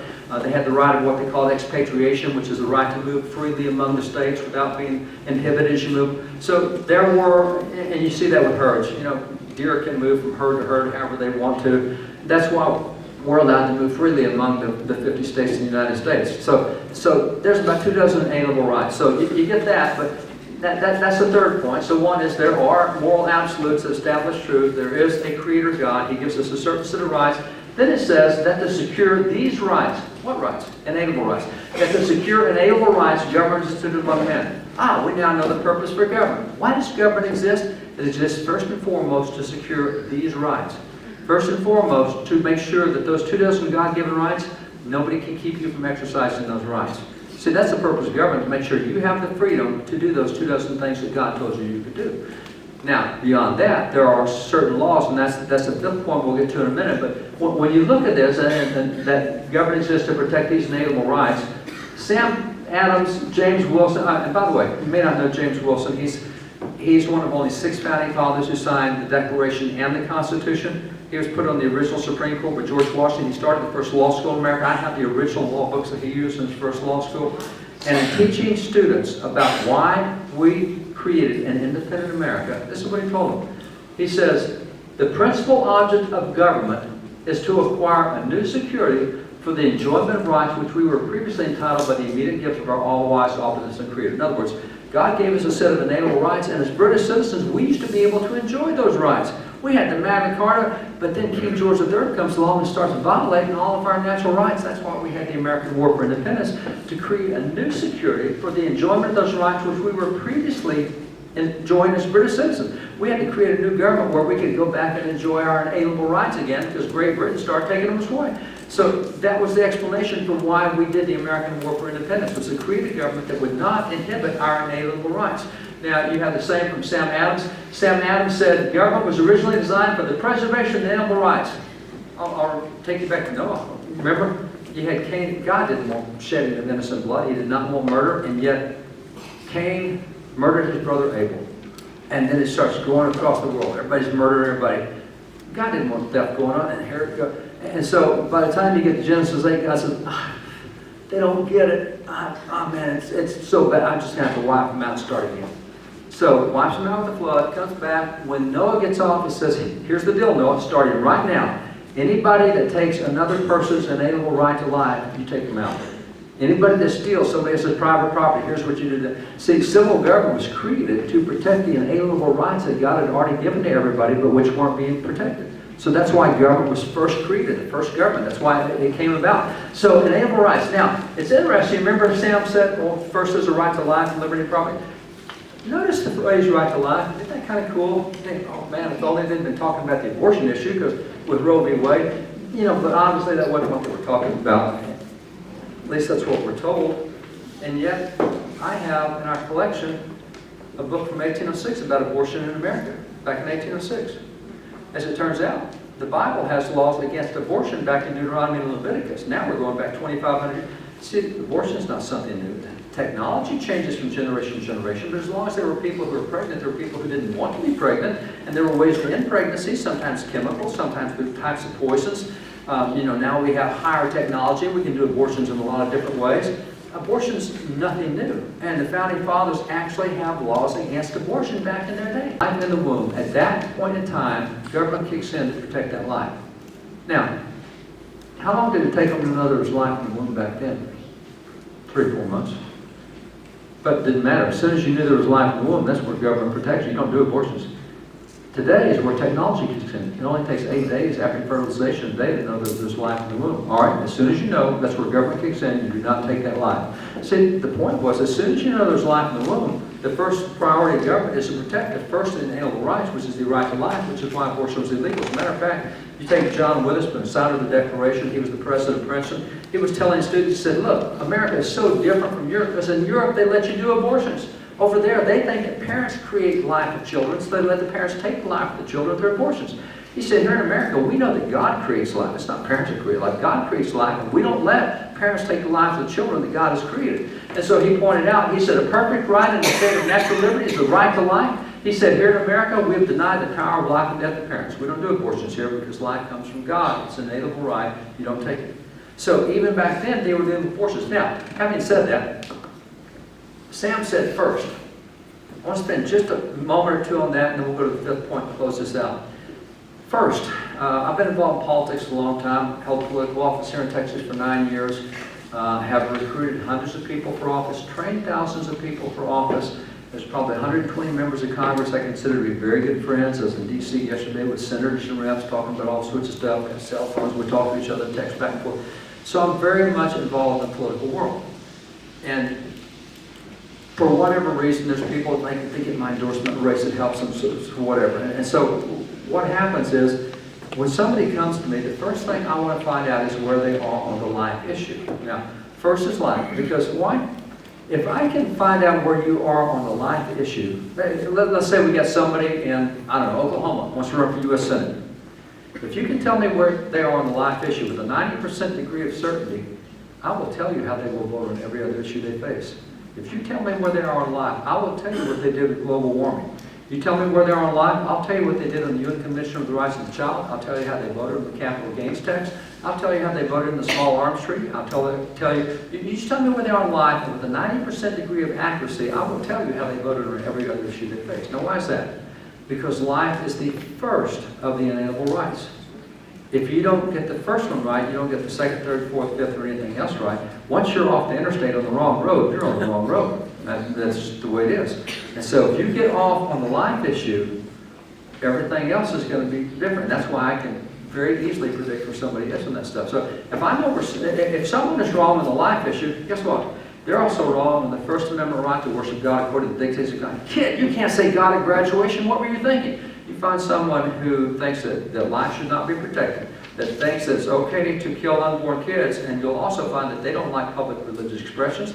They don't like the rights of conscience. They think people should be told what wedding they're going to go to and what they don't give you that right. See, they're wrong on life issue. They're wrong on the first. If you're wrong on the life issue, you can be wrong on the Second Amendment right to defend yourself. And you can't have guns. What are you thinking about? You're wrong on the life issue. You'd be wrong on the sanctity of the home. See, it's interesting. Those that are wrong on life are also wrong on the definition of marriage. They get the marriage stuff wrong. They get the home wrong. If you're wrong on the life issue, you'll be wrong on the Fifth Amendment right to own private property, which is why the Supreme Court that gave us the Roe v. Wade decision also gave us the Kelo decision and said, hey, people, your property doesn't belong to you. If the government needs to take your property, it can, and it can give it to somebody else who can make your property more productive. We went from private use to private purpose as the test of the U.S. Supreme Court, because the Supreme Court says private property, it belongs to the government. It can take it from you. And that's why property taxes tend to be a bad deal, because you can lose your property for not paying taxes to the government. That means it's not your property. You're just renting it from the government. So that's why it was so different back then. We moved in different directions. So now granted, all of these are social issues, and we're continually told by the media, voters don't care about social issues. All they care about are economic issues. Well, if all you care about is economic issues, there's plenty of low-hanging fruit. I mean, there's lots to talk about. Just mentioned this week, we just crossed that $20 trillion threshold, the taxes, debt, and lots there. In D.C., if you're not aware, every session of Congress, between 10 and 13,000 bills are introduced. If I asked us tonight, I want you to name every bill that Congress addressed over the last 2 years, we'd probably come up with 25 or 30, maybe. There's 10 to 13,000. Congressmen vote nearly 1,000 times every session of Congress, nearly 1,000, which means they deal with everything, which is why you have caucuses in D.C. that do nothing but monitor the votes. Nobody can read 13,000 bills, especially when some of them, as they are now, is 2,500 pages long. One that was introduced by the president, 2,500 pages long. You can't read 13,000 bills like this. So what you do is you have caucuses. You have the pro-life caucus that reads every single bill looking for life issues. You have the bicycle caucus. There's enough bills that come up in Congress on bicycles. You actually have a caucus to read the bills to see what deals with. You have the China caucus. You have the gang caucus. You have the Navy caucus. You have the women's. You have every caucus you can think. Matter of fact, on life issues, there's groups like National Right to Life. All they do is look at those 13,000 bills. They look at 1,000 votes to see how congressmen voted, because congressmen vote dozens of times on the life issue. So, because life is all they care about, they don't care about budget deficit. They will put out a scorecard every year on the members of Congress, 435 members of the House, 100 members of the Senate. They will look at all of those dozens of votes, and they will say, hey, here's the best members in the House of Representatives, and they'll give you a list of them all from 100%ers down to 0%ers. Now, obviously, you know, this isn't everybody, but I'm just starting at the top, and it goes down through to the 0%ers down here. But this is life stuff. But remember, we don't care about life issues. For this discussion, all we care about is economic issues. Okay, so if we care about economic issues, then what we want to do is we want to look at groups like Americans for Prosperity, because they don't keep up with guns, they don't keep up with marriage, they just keep up with economic stuff. Same with Americans for Tax Reform, same with National Taxpayers Union. There's several groups that do nothing but economics. So if you take the American for Prosperity folks, all they care about is economics. If you put their scorecard up there, it's strange how it's almost a one-to-one correlation. If you're right on the life issue, you're right on the economic issues. If you're wrong on the life issue, like here where these guys are, the worst, it's interesting that when you look at where they are on national taxpayers, the Americans for Prosperity, it's almost a one-to-one correlation, which makes a lot of sense. Because if they won't protect your life, why in the world would they protect your money? Your life's worth a whole lot more than your money is. And if you can't get the life issue right, you won't get the rest of the issues right. Which is why both of those things hinge on something as simple as the first of the animal right. And that's why, again, I mentioned people think they have my endorsement helps them. So here comes the dog catcher. Says, will you endorse me for dog catcher? Yeah, tell me where you are first on the abortion issue. Did you not hear me? I said, it's dog catcher. We don't do anything with abortion. I know. But if I find out where you are on the abortion issue, I'll know your whole philosophy of government. And the problem is you may not stay a dog catcher. You might decide to run for school board or city council or mayor or state rep or state senator. Or you might run for governor. And it's a heck of a lot easier to knock you off as a dog catcher than it is to knock you off. See, it becomes an easy farm team. You want people that understand constitutional principles, that understand the principles of natural law, that understand inalienable rights. That's where you start. And so that's why that is so key. So that's the fourth. The fifth and final one that we'll cover, it says, that governments are instituted among men, deriving their just powers from the consent of the governed. Well, that's the majority rule, the consent of the governed. This is what George Washington said about it. George Washington said that the fundamental principle of our Constitution requires that the will of the majority shall prevail. Thomas Jefferson, who was in the other political party, said the identical thing. Thomas Jefferson said, the will of the majority is the natural law of every society, the only sure guardian of the rights of man. Both parties said, hey, bottom line is the majority wins. Now, that's why the Founding Fathers specifically did not allow filibusters in the U.S. Senate. You know, Miss McConnell says, oh, that's a great American tradition. No, miss, I came in 1970, so it's not a great American tradition. Because what it is right now is 40 votes can be 60 votes every day in the U.S. Senate. That's just wrong. Shouldn't be happening. That's why filibuster is wrong, because we have this in the Declaration. One of our governing principles is majority rules. But notice that of these things that I've just showed you, are the 5 things, and you see there, I got it out of order. There it is.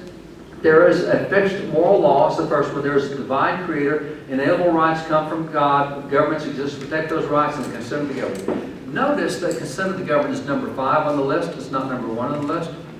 And that's why majority rule does not count for inalienable rights or fixed moral rights and wrongs. You don't get to vote on whether rape is going to be a crime. That's against the laws of nature, nature's God. You don't get to vote on whether you have the right to defend yourself. That's a God-given right. So what do you vote on? You vote on whether the sidewalk should be 5 feet wide, 6 feet wide, or 7 feet wide. You vote on whether the speed limit should be 45, 55, or in Texas 85. We get to vote on all sorts of things. We do not get to vote on inalienable rights or fixed moral rights and wrongs. And that's why they put it 5th in that order. So if you'll notice notice that of these 5 things, 4 of them are absolutely God-centered. See how God's key to 4 of those? Founding Fathers never designed a secular form of government. And it's significant that when you look at that, you cannot name any secular government in the world today that is a limited government. And there's secular governments ever, try Morocco, how limited that, or France, or Germany, or we go Scandinavian nations, we go to Morocco, we go to Turkey, and we go, I take the secular nation. You cannot, matter of fact, if you're in Germany today and you homeschool your kids, you will end up in jail because your kids do not belong to you, they belong to the government. Actually, in Scotland, when your kid is born, they send a government official to the hospital to, at that time, become assigned to your kid because the government will make the decisions for your kid. You don't have the right as a parent to raise them. And if you're in France and try to share your faith with someone, you will end up in jail. It's called proselytization. You can't. So you just take any of these other secular nations and see how your freedom works there.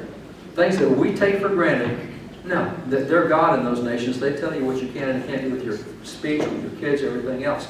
So what we enjoy is very different, and you can't have a secular government that's a limited government. So I'll close with this statement that comes from Thomas Jefferson. Thomas Jefferson, the Jefferson Memorial in Washington, D.C., has 5 of his greatest statements in it. 4 tableaus on the wall, and 1 inscribed around the top of the inside of the memorial. And by the way, 4 of the 5 quotes by Thomas Jefferson are God-centered quotes. Now, Jefferson's your least religious founding father. And when 80% of your political rhetoric and your least religious founding father is God-centered, that's pretty good. Most religious people today couldn't come anywhere close to that. He's the least religious, which is why that's a comparative term. He may be the least religious of that group, but he's a heck of a lot ahead of where most people today are. Nonetheless, this is a statement that came out of the first book he ever wrote, 1781, notes in the state of Virginia. Look what Thomas Jefferson said. Engraved on the Jefferson Memorial, he said this. He said, "Can the liberties of a nation be thought secure when we have removed their only firm basis?" National news flash. Your least religious founding father is about to tell us the only firm basis of national liberties. He said, "It is a conviction," and notice the word conviction, it's a conviction in the minds of the people that these liberties are of the gift of God. They're not to be violated, but with His wrath. He said, "Indeed, I tremble for my country when I reflect that God is just, and His justice won't sleep forever." That's your least religious founding father saying, listen up, guys. If you don't have a conviction in your minds that liberties come from God, and if you start screwing around with them, you're going to take Him off, and we're all going to be in trouble. If you don't have that conviction, you won't have national liberties. See, there was nothing secular thinking even among the least religious of them. They had no intent to exclude government. And the more you exclude God from government, the more secular it becomes, the more government becomes God, and you lose your liberties and your rights.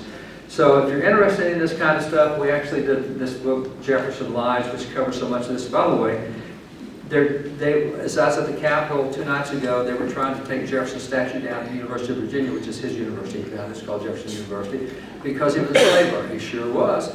But interesting, he was one of the loudest anti-slavery voices in America.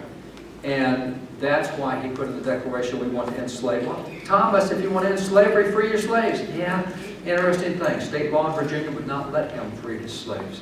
But he introduced a law in Virginia to end slavery, but they voted it down. He introduced in 1784 a law in the Congress to end slavery. It lost by 1 vote. Jefferson wrote, oh, that God would have changed 1 heart. We could have ended slavery, 1784. He led efforts across the world to end slavery, which is interesting that all the way through Dr. Martin Luther King, black civil rights leaders praised Jefferson as a great anti-slavery guy. And we don't know that today. But Dr. King, I Have a Dream speech, talked about it right there in his speech. You go all the way back to people like Frederick Douglass, who talked about the great impact that Jefferson had on him learning that he was equal to white men. You go back to Benjamin Banneker, who talked about how enlightened Jefferson was in his views of wanting the black man free.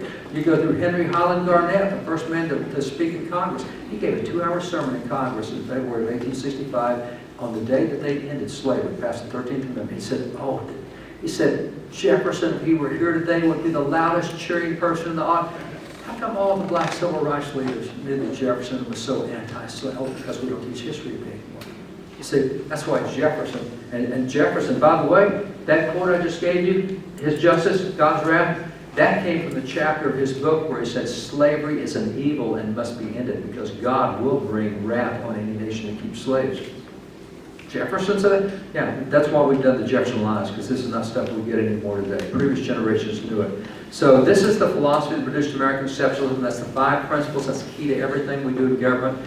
And again, if you want this information, there's the DVD that covers American exceptionalism. We have the Founder's Bible, which takes the founding fathers, the Bible verses they used to create government. It's also available now. There's a table out there. You can do lots of stuff. So thank you guys for letting me share. Tommy, back to you. Where'd Tommy go? I know there he is over there.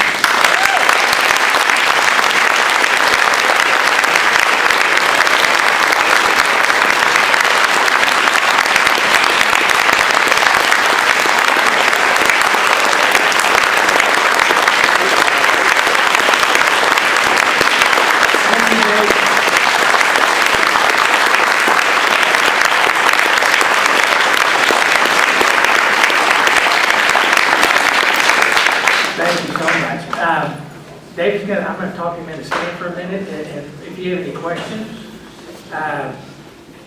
Is that good? Yeah. Just Yeah. a little longer? I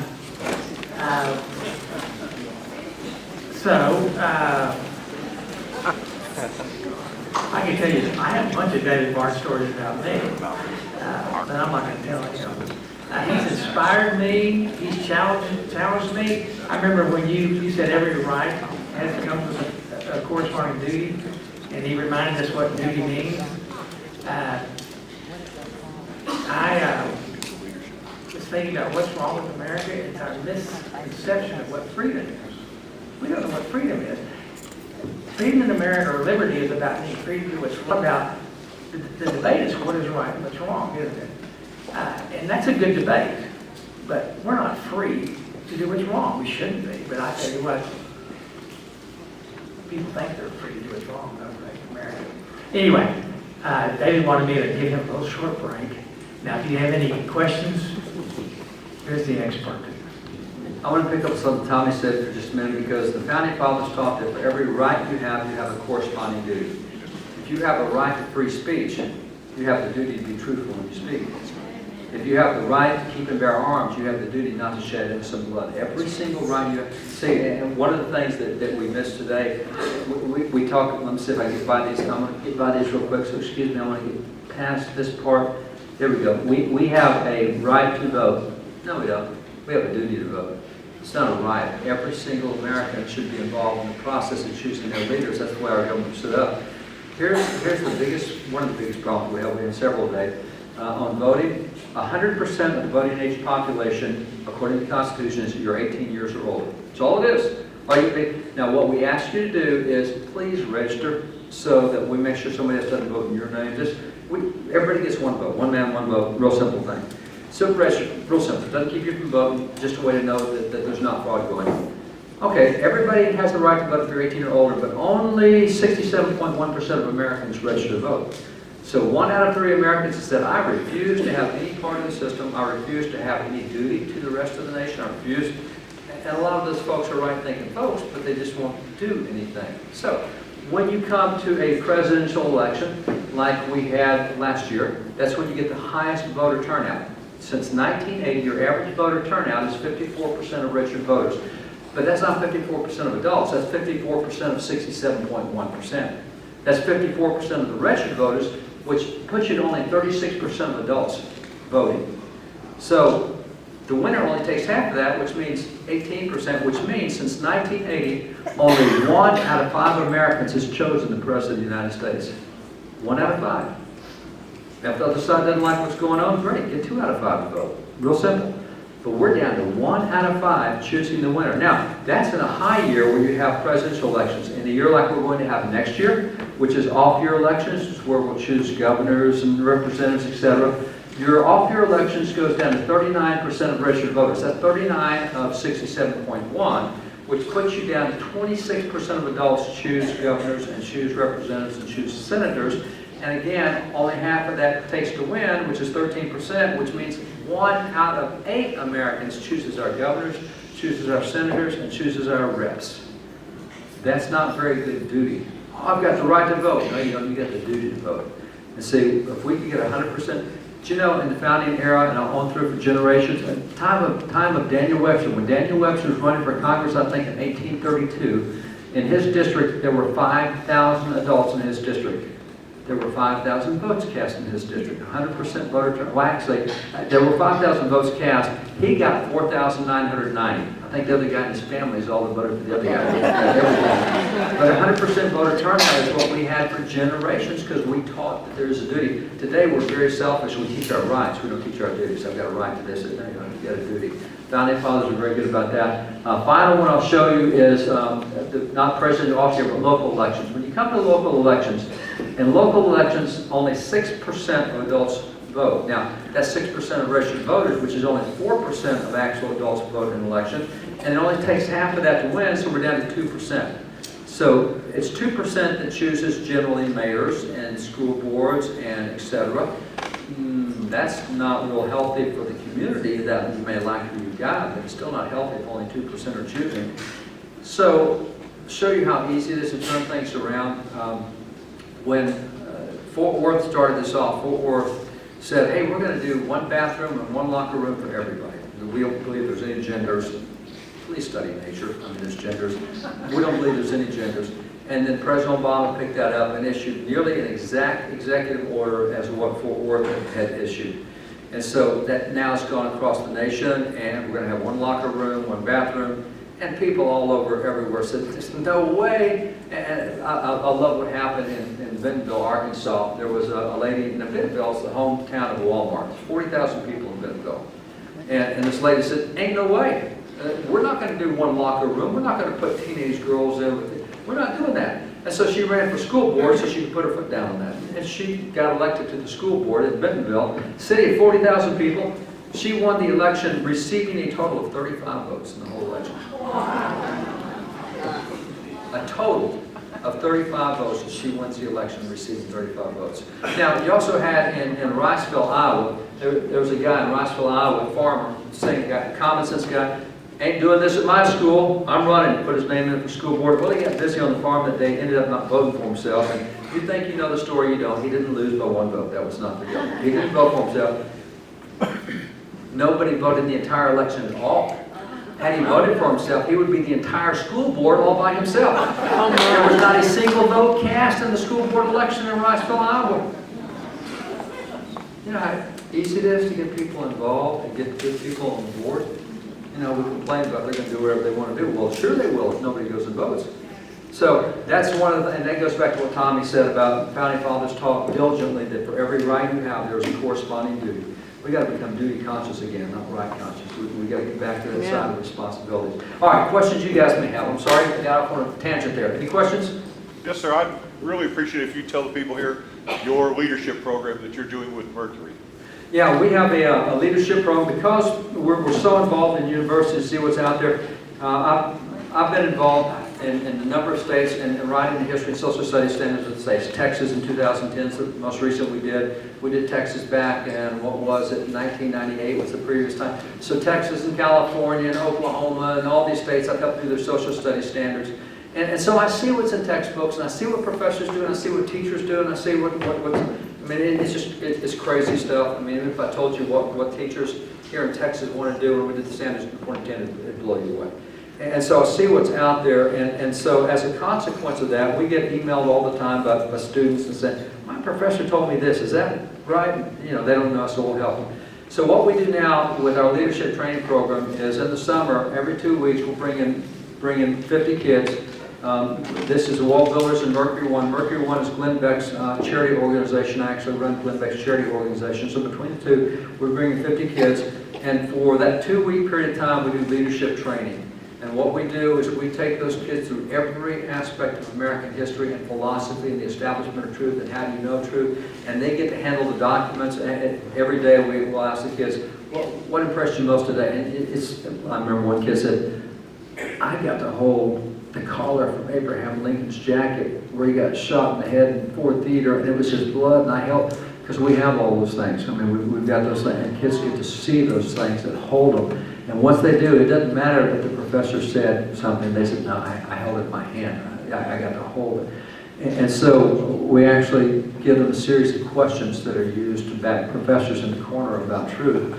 And we've actually seen a number of professors change as a result, because professors teach what they were taught. They have a philosophy that tends to be very left.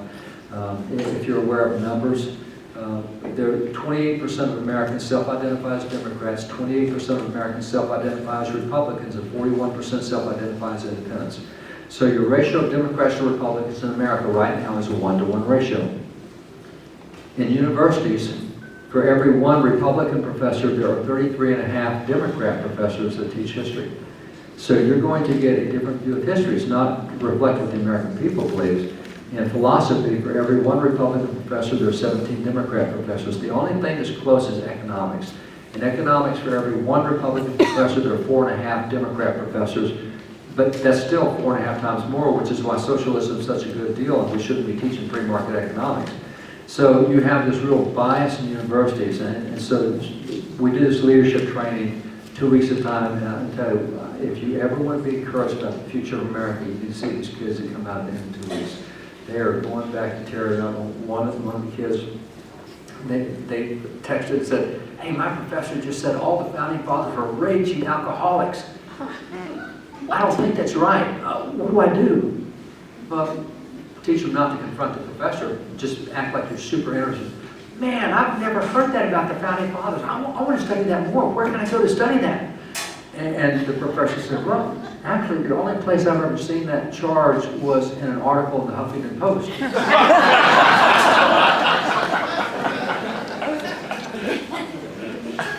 So the kid, coached the kid, surely there's some sources out there that I can find to study this and find out that the founding fathers were raging alcoholics. And she said, well, I saw a 1-hour special on the History Channel once that mentioned it.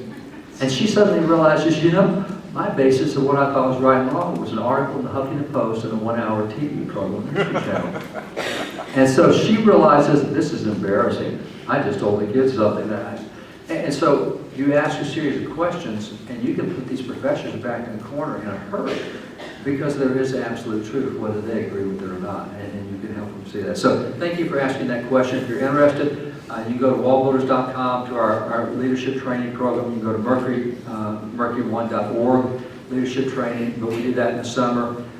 We will be doing there are 2 weeks. We'll do a 1-week one probably in December between the college semesters. But it is a lot of fun. Any other question? I have a question that's been asked a million times. That it is a contested question, and I wish to hear your response.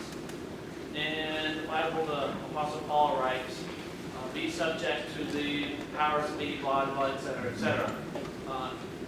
The question is, were the founding forefathers violating the Bible by essentially seceding from England to start their own country for purposes of the Bible? Yeah, good question. I'll give you a short answer. For the long answer, let me send you to our website, wallbuilders.com, and we have an article there, was the American Revolution Act of Rebellion Against God. And it goes back to the founders' writings. Essentially, I'm not a Greek expert, these guys were. If you didn't know, to get into any university in America in the founding era, you had to be trilingual. You had to be fluent in Latin and Greek and English.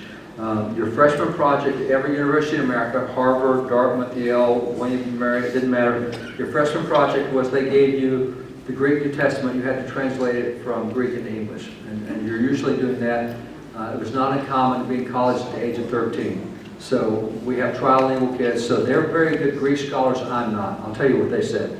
When they said that the Bible says be subject to the higher authorities, be subject to government, they said in Greek that is the institution of government, not to every specific government.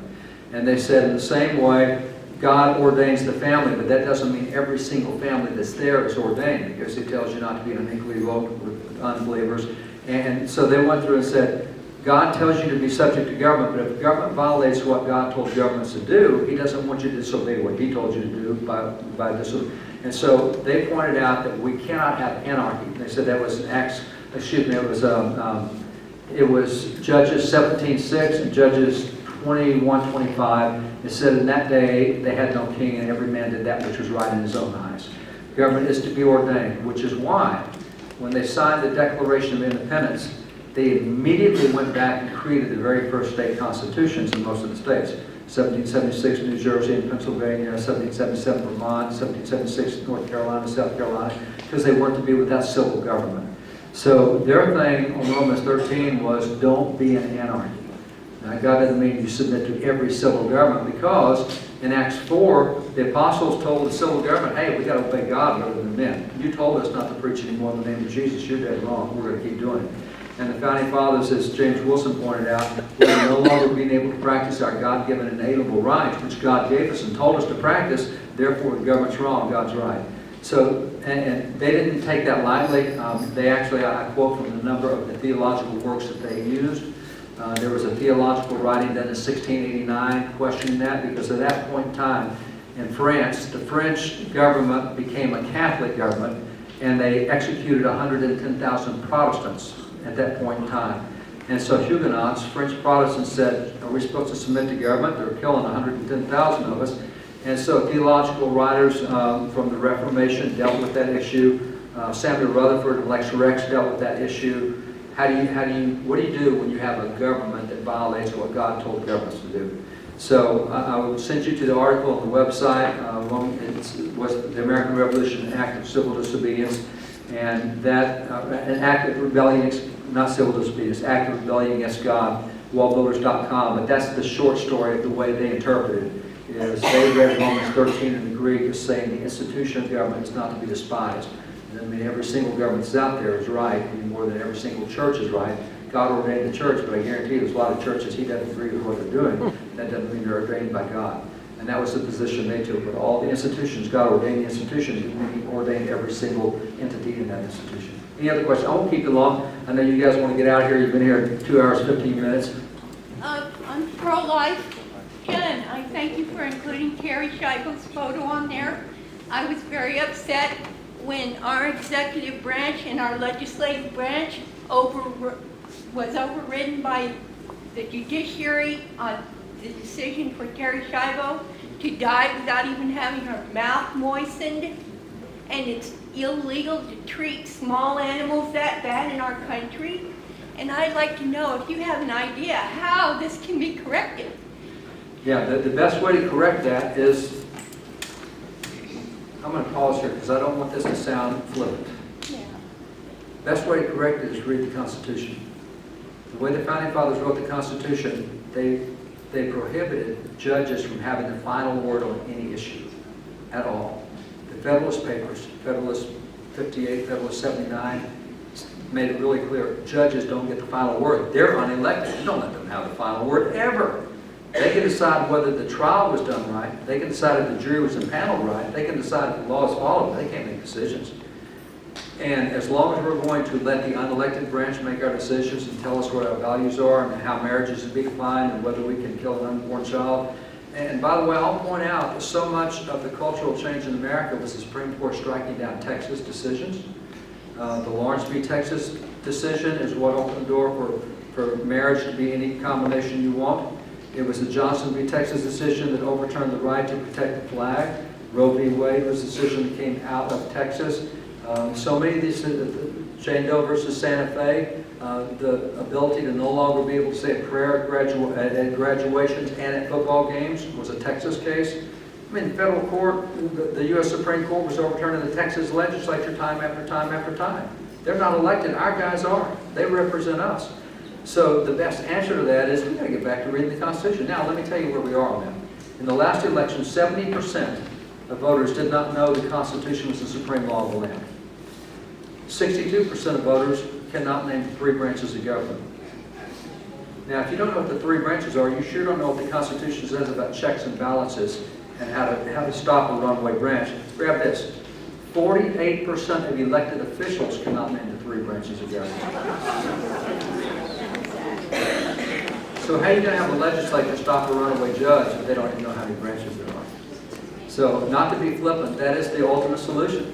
Founding Fathers gave us all sorts of ways of keeping judges from having the last word. And by the way, if you doubt that, go back to the time of the Founding Fathers that wrote this document, and we are consistently told that judges, federal judges, have lifetime appointments. Everybody heard that?